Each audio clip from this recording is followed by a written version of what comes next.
자, 이런 가운데 김성태 전 쌍방울 회장이 내일 귀국을 합니다. 김성태 전 회장이 귀국을 앞두고 특정 언론과 또 전화통화 인터뷰를 했습니다. 그 내용도 들어보겠습니다.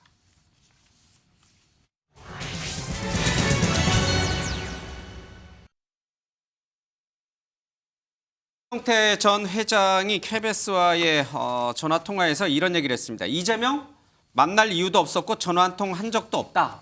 이런 얘기를 했습니다. 그리고 그 사람 때문에 자신이 완전 초토화가 됐는데 내가 뭐하러 그 사람과 만나고 전화통화를 하겠냐라고 얘기를 했고, 이재명 대표도 며칠 전에 이재명 TV에서 그런 얘기를 했죠. 김성태라는 사람 들어본 적도 없고 알지도 못한다. 검찰이 무리하게 엮고 있다. 이런 얘기를 했습니다. 직접 들어보겠습니다. 그 쌍방울과 이재명은 대체 무슨 관계입니까? 나도 모르겠어. 뭘 알아야 내가. 누가 누구에게 얼마를 왜 어떤 방법으로 줬다는 건지 아무것도 없어요. 나도 몰라.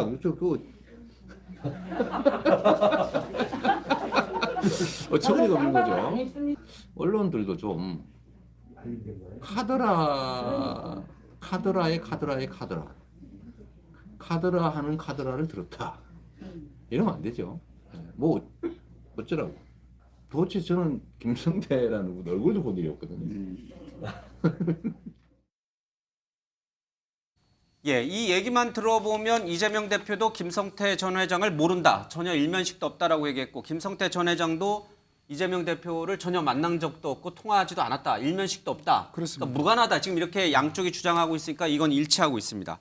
그런데 여기에 대해서 한동훈 법무장관이 그런 얘기를 했습니다. 범죄자가 특정 언론과 검찰 수사를 앞두고 특정 언론과 인터뷰를 통해서 뭔가 이렇게 언론 플레이를 하는 건 여태까지 많이 봐왔던 수법이다. 그거에 검찰이 넘어가지 않는다. 이런 멘트를 또 했어요.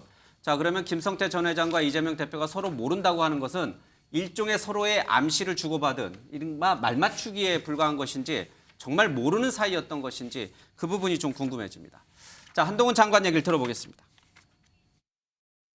김성태 전 회장 어제 인터뷰를 보면 이재명 대표도 모른다는 혐의를 부인하고 검찰이 압박한다는 식으로 얘기를 했는데, 해외에 도피한 중범죄자들이 일방적인 인터뷰를 하고 그리고 자기가 유리하게 보도되게 하고 그리고 관련자들에게 일종의 말맞추기 신호를 보내는 것은 과거에 자주 있었던 일입니다. 최근에 남욱 씨도 그랬고 최성원 씨도 그랬었죠.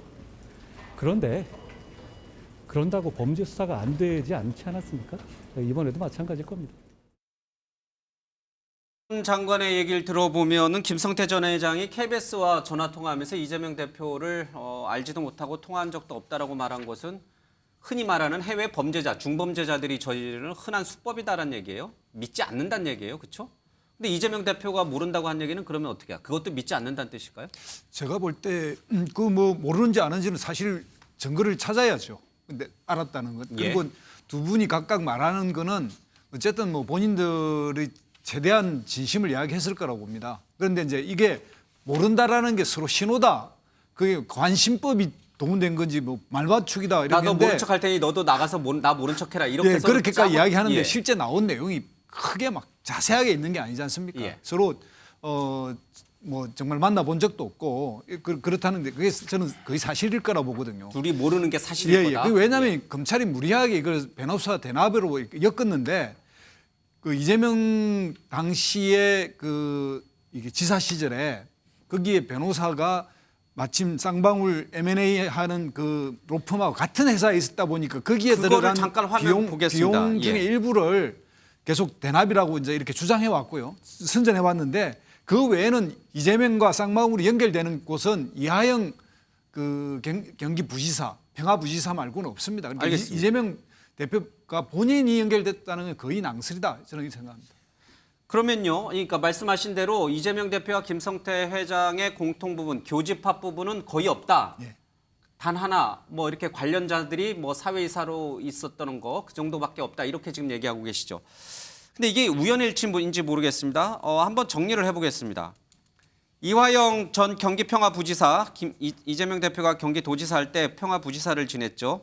근데 이분도 쌍방울의 사회이사가 됐습니다. 이태영 변호사, 이재명 대표의 법률지원단장을 했고 이재명 대표의 공직선거법 위반 관련해서 변호사 활동을 했습니다. 근데 이분도 쌍방울의 사회이사를 했어요. 나승철 변호사 마찬가지입니다. 이재명 대표의 변호인단에 있었는데 이분도 사회 이사를 했어요. 그리고 여기에 또 두 분이 더 있죠.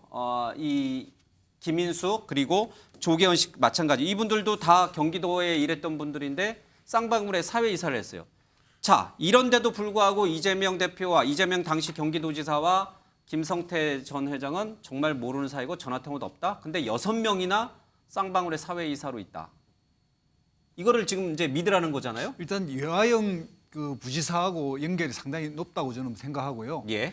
그리고 또 뭐냐면 이화영 부지사가 저 나머지 분들을 다 쌍방울에 소개시켜줬다는 그럴 뜻이에요? 가능성이 아주 높다고 보고요. 예. 또 뭐냐면 이 쌍방울이 이 M&A나 이런 걸 하면서 실제로 이보다 더 많은 숫자, 즉 특수부 검사 출신들을 10여 명 영입했거든요. 예. 그런 식으로 보면 특수부 검사와 연결되는 지금의 윤석열 대통령하고 연결된다고 이렇게 이야기할 수 있을 정도로 이런 정도의 이사진을 가지고는 이재명 지사와 직접 연결한 것은 무리다 이렇게 봅니다. 알겠습니다. 그러면 윤석열 대통령과 인연이 있는 특수부 검사들이 쌍방울에 사회 이사를 했으니 결과적으로 김성태 전 회장과 윤석열 대통령도 친밀한 사이다 이렇게 주장할 수 있다는 그런 얘기군요. 논리로 연결될 수 있다고 봅니다. 반박. 예. 아니 반박보다는 상황을 잘 보셔야 되는 게 보십시오. 이게 왜 변호사비 대납 사건이 어떻게 된 거죠? 2018년도에 경기도지사 선거전 과정에서 형님을 정신병원에 입원시키지요? 없습니다. 그 사건 때문에 재판에 넘겨졌고 그 재판 과정에서 3심 대법원까지 가면서 수십 명이 제 기억이 맞다면 30여 명인가 변호사들이 수임됐어요. 예. 그 대형 로펌들이 다 됐단 말이에요. 근데 나중에 변호사비로 나간 것은 언론 보도에 의하면 2억 얼마밖에 안 된다. 이게 예. 어찌된 일이냐? 상식적으로 본다면 수십억이 나갈 만한 그런 이름 있는 대규모 로펌들인데 예. 여기서 출발했단 말이에요. 그런데 나온 게 저 쌍방울이라는 이름이에요. 쌍방울이 어떻게 됐느냐? 그 비슷한 2018년 11월 달에 CB 전환 사채를 해서 20억 원이 넘어갔는데 하필이면 이모 변호사 그 어떻게 보면 가장 중심 변호사였던 선거법 위반 사건에 그 변호사 사무실하고 연결이 돼 있다라는 거란 말이에요. 그러면 지금 안 만났을 수 있어요. 다시 말하면 이재명 지사와 김성태 씨는 서로 안 만났을 가능성도 있고 만날 필요도 없는 거예요. 왜? 쌍방울 입장에서는 지금까지 경기도지사 이재명 지사의 정치적 장래를 보고 장기 투자를 했다고 생각합니다. 이재명 대표 모르게? 모르고 알 필요도 없는 거죠. 그리고 예. 그들하고 옆에 있는 사람들과 할 수 있는 거고 또한 북한에 투자했을 때 보면 그 나름의 정치적 목적이 있었단 말이에요. 예. 그렇게 보면 이재명 대표와 상관없는 부분이 이거는 무슨 말이냐? 안면이 만났냐 안 만났냐는 본질적 요소 아니다. 제 눈에 그렇게 보이는 거예요. 알지도 못하고 통화도 안 했지만 사업적으로 이재명 대표로부터 어떤 큰 이익을 얻을 것을 기대하고 당연하죠. 이렇게 변호사 대납도 했고 대북 송금 사업도 했다. 이 뜻인가요? 그렇게 보는 게 제가 보기에는 합리적이다? 합리적인 거예요. 그러니까 이것은 만났다 안 만났다 얼굴을 안다 뭐 통화를 안 했다는 것은 본질적 요소가 아니다. 만날 수도 있고 안 만났을 알겠습니다. 수도 있지만 더 본질적인 문제는 그거예요. 김성태 전 회장은 이 변호사 대납과 관련해서는 이 KBS 인터뷰에서 완전히 이제 부인했어요. 다만 대북 송금과 관련해서는 내가 개인 돈으로 줬다. 이제 이렇게 또 선을 걷습니다. 그러니까 이재명 대표와의 연관성은 다 이제 차단을 했어요. 김성태 전 회장은. 자, 그거를 액면 그대로 믿을 것이냐 아니면 지금 신성범 의원이 말하신 것처럼 직접 이재명 대표가 아니더라도 상당히 긴밀하게 이재명 대표의 측근이나 주변 인물들과 깊이 관여되면서 결과적으로는 이재명 대표에게 득을 보거나 어떤 기대를 했던 거 아니냐. 이게 더 맞는 것인가. 어느 쪽인지는 지금 알 수는 없습니다. 저는 이제 이렇게 생각을 해야 된다고 봅니다. 이 형사 사건에 관련된 문제는 개인의 인생에도 대단히 중요한 문제고 예. 특히 당의 대표가 관계된 문제이기 때문에 그 상당히 신중하게 우리가 접근해야 된다고 봅니다. 예. 그런 만큼 추측에 의한 예. 이런 얘기들을 가지고 하는 것은 대단히 부적절하다. 예. 그런데 대부분의 지금 말들을 보면 다 추측을 가지고 얘기를 해요. 그야말로 인격 살인이고 인격 저는 침해라고 보는데요. 지금 변호사비 이 문제가 됐던 게 대납 문제 때문에 얘기가 나오는데 예. 지금 아마도 그 언론에서 이미 그 부분은 관련된 보도는 나왔다고 저는 알고 있습니다. 예. 그 관련된 20억인가 하는 것이 쌍방울에서 쌍방울 계열사가 M&A를 하는 과정에서 그 이재명 대표를 변호했던 변호사가 아닌 예. 다른 변호사에게 그 M&A 자금 20억을 에스크로로 유치했다가 예. M&A가 안 되니까 다시 되돌려갔다고 그래요. 예. 그거는 이미 그 다 검찰에서도 확인한 거고 관련 언론에 보도가 돼 있습니다. 예. 그 명확한 사실을 가지고 그러면은 그것 외에 다른 아무것도 없는 거예요, 관련성이. 그러면 그 명확한 사실을 갖고 얘기를 해야지 예. 추측만 갖고 얘기를 하는 것은 대단히 잘못됐다. 알겠습니다. 그 말씀을 드리고 싶습니다. 자, 이재명 대표가 두 번째, 아니죠. 사실은 세 번째 통보를 받은 것이죠. 앞서 말한 것처럼 한 번은 이제 서면으로 대체했고요. 자, 이렇게 세 번째 검찰 조사를 앞두고 있다 보니까 당내에서는 또다시 이재명 사법 리스크 얘기가 나옵니다. 자, 이에 대해서 이재명 대표가 지난 13일 한 말이 있습니다. 이 얘기 좀 들어보고요. 그리고 박지원 전 국정원장의 얘기도 들어보겠습니다. 우리 안에 작은 차이 때문에 서로 다투는 것을 넘어서서 공격하고 죽이려고 하고 그리고 현장에서 싸우고 수박들이라서 그런 소리 하지 마십시오. 아무리 차이가 우리 안에 커도 우리가 싸워 이겨야 될 상대와의 차이만큼 크겠습니까, 여러분? 우리끼리 싸우는 거는 이적행위다. 싸우는 건 좋은데 우리끼리 싸우는 일들을 정말 꼭 피해야 됩니다. 이게 결국은 우리 모두를 망치는 일이잖아요. 개딸들한테 한 말씀 하셨더라고요. 이낙연 전 총리 등등을 이제 수박이다, 뭐 낙엽이다 이렇게 비판을 하고 있는데 왜 총 옆으로 쏘느냐 그분들한테 그러셨어요? 그렇죠. 개딸도 또 잘못하고 있는 거예요. 이재명 대표한테 조금 싫은 소리 하면 총을 쏴대면은 우리가 죽는 거예요. 그래서 그런 식으로 하지 마라. 무슨 수박이다 뭐다. 저한테도 잘 공격하더라고요. 괜찮으세요? 괜찮죠. 개딸들이 저 욕한다고 해서 뭐 제가 밥을 못 먹습니까? 방송을 못 나옵니까? 할 말은 못 합니까? 해야죠. 바른 말은 해야 되는 거예요. 네. 그러지 말자. 이재명 대표의 안으로 우리끼리 싸우는 건 하지 말자 이 말의 뜻을 놓고 조금 서로 해석을 달리하는 것 같아요. 제가 듣기에는 자신을 지지하는 이른바 개딸들이나 친명계 의원들이 이 비명계 의원들을 막 수박이니 뭐니 막 망신 주고 이렇게 하지 말라. 저는 이렇게 들었는데 또 다른 쪽에 계신 친명계 의원들은 비명계 의원들을 향해서 자꾸 이렇게 내부 총질하는 식으로 이재명 대표 물러나라 이렇게 하지 마라. 그 말을 이재명 대표가 한 거다. 또 이렇게 해석하시는 것 같더라고요. 정확한 얘기를 좀 해석을 좀 들어봐야 될 것 같습니다. 안 대변인은 어떻게 생각하세요? 총구는 밖으로 향해야 하라고 하는 말은 친명계를 두고 한 얘기입니까? 비명계를 두고 한 얘기입니까?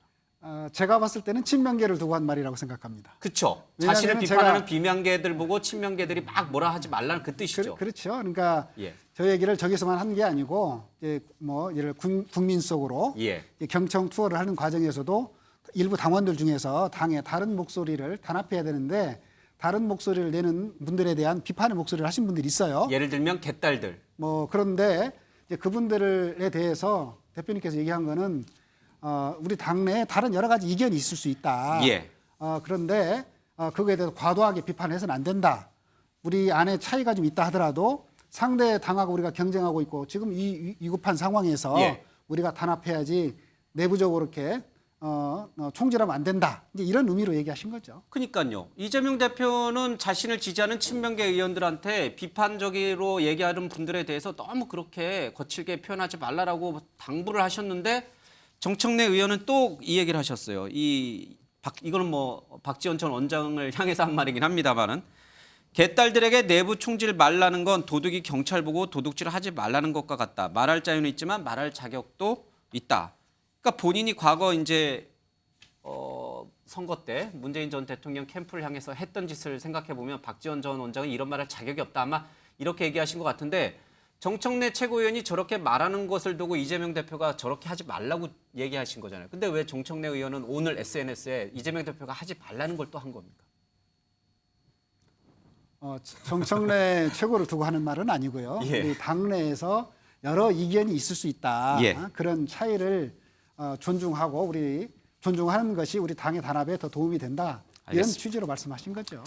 알겠습니다. 당내 이상민 의원이라든지 또 뭐 박용진, 방영선 이렇게 이재명 대표에 대해서 비판적으로 얘기하는 분들이 많습니다. 이분들 향해서 이제 당내 개딸들이라든지 또 친명계 의원들이 여러 가지 이제 싸움을 하는 모습이 이재명 대표로서는 조금 뭐랄까요, 좀 단속을 좀 하고 싶은. 예.